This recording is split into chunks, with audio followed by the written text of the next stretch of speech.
Kita pasti sudah tidak asing lagi kalau dengar kata bom atom, bom rakitan. Sebelum merajut ke nuklir, kita flashback dulu kepada sejarah. Menariknya, bom atom yang ternyata tidak ditujukan kepada Jepang, melainkan kepada Jerman. Sejarah bom atom dimulai dari penemuan sinar X oleh Wilhelm Röntgen pada tahun 1895.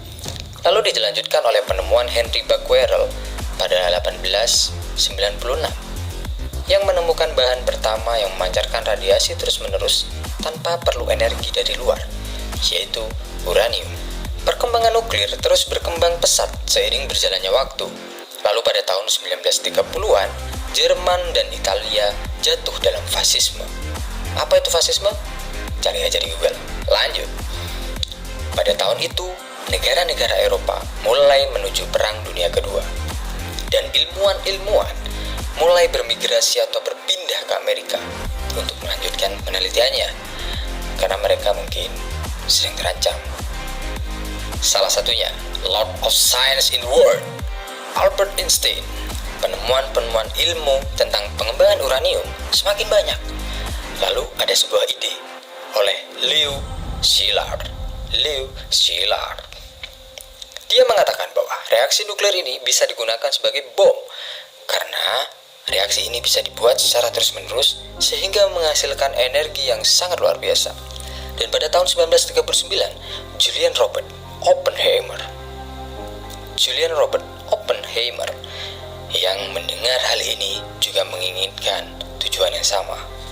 Lalu ide ini mulai dikembangkan oleh Inggris, Amerika, dan Jerman. Bedanya, eksplorasi atau pengembangan ide di Jerman dibiayai langsung oleh Lord Adolf Hitler. Namun, kubu sebelah mengirimkan surat kepada Presiden Amerika, Roosevelt. Untuk apa?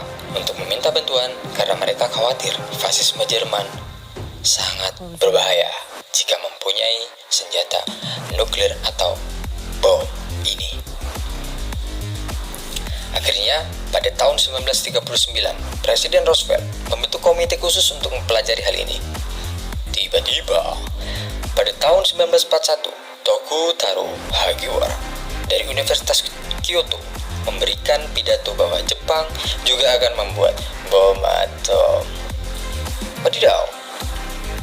Dan disusul oleh Inggris pada tahun 1941 dan juga Lord Uni Soviet Desember 1941.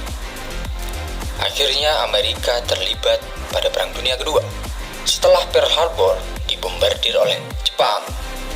Eksplorasi nuklir ini bertahun-tahun menemui kebuntuan.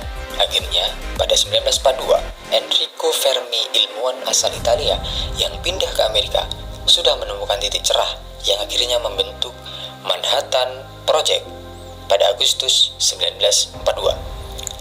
Manhattan Project ini dipimpin oleh Jenderal Leslie Groove yang sudah menyelesaikan pembuatan mega proyeknya, yaitu pembangunan gedung Pentagon. Setelah proyek Manhattan ini dibentuk, banyak ilmuwan yang berdatangan untuk bergabung.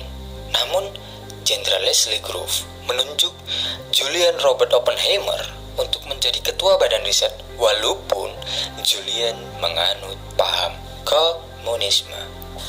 Pada tahun 16 Juli 1945, akhirnya pengetesan bom atom pertama akan dilakukan di sebuah tempat yang dinamakan Trinity Area. Pada pengetesan pertama, banyak ilmuwan yang kurang optimis. Kayaknya sih bom ini tidak akan berhasil.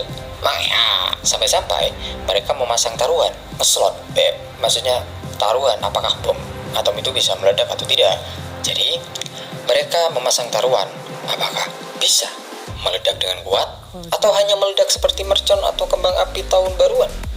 Ya, akhirnya pengetesan pun dimulai pada pukul 6 pagi.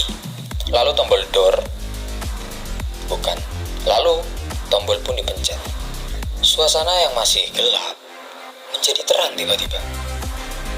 Seperti munculnya matahari, dan panas yang dirasakan juga sampai ke tempat ilmuwan, padahal mereka sangat jauh dari tempat Trinity Test.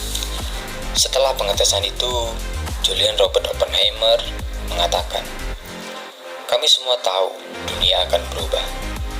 Sekarang saya sudah menjadi kematian, penghancur dari dunia. Lalu ilmuwan Leo Szilard yang sudah mengetahui hal tersebut membuat petisi supaya bom tidak perlu digunakan karena fasisme Jerman pada saat itu sudah kalah oleh sekutu.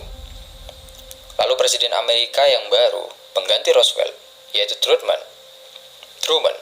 apalah itu, memberikan ultimatum untuk Jepang agar segera menyerah.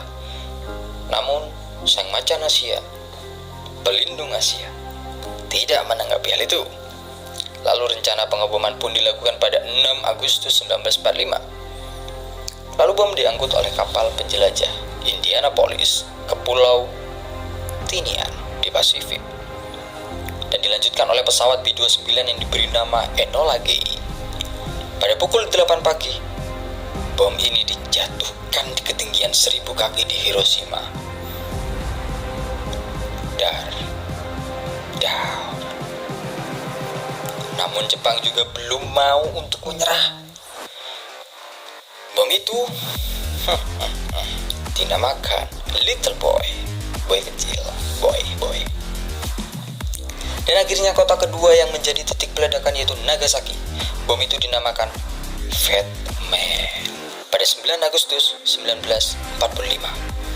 Setelah kedua kota tersebut hancur, akhirnya Jepang menyerah dan berakhirlah Perang Dunia Kedua. Tapi penelitian bom ini tidak berhenti di situ. Negara-negara lain juga ingin ikut menguji bom atom buatannya masing-masing.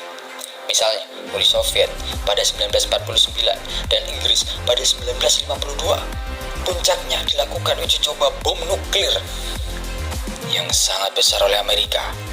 Kekuatannya setara 500 kali lebih kuat dari bom atom yang diberikan nama bom hidrogen. Uni Soviet juga tidak mau kalah. Mereka menguji bom nuklir yang dinamakan Tsar Bomba, atau dalam artian rajanya bom, yang kekuatannya lebih dari 2000 kali bom atom. What the fuck? 2000 kali bom atom. Wadidaw.